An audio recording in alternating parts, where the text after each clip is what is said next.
Hi, Shara. Hi. Hi. Shara's at the Animal Rescue League of New Hampshire in Bedford. And she's only about a year and a half. Can you see her? You a pretty girl, Shara. She came from a home where there were a lot of kitties. Melinda, look at this one.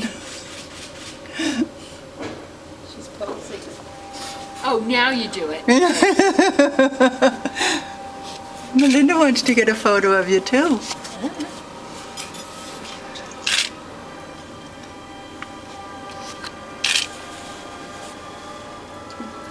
You're a cutie. It looks like you have a big hat on, Shara. You like to hide? I know, you just moved up here and it's all very scary. There's a lot of action up here. And Shara would prefer to be in a home where there's a lot less action. You want a quiet, tranquil environment, don't you, Shara? And having another kitty around would probably make you happy too. And she should go in 4. Well, bye. Yeah.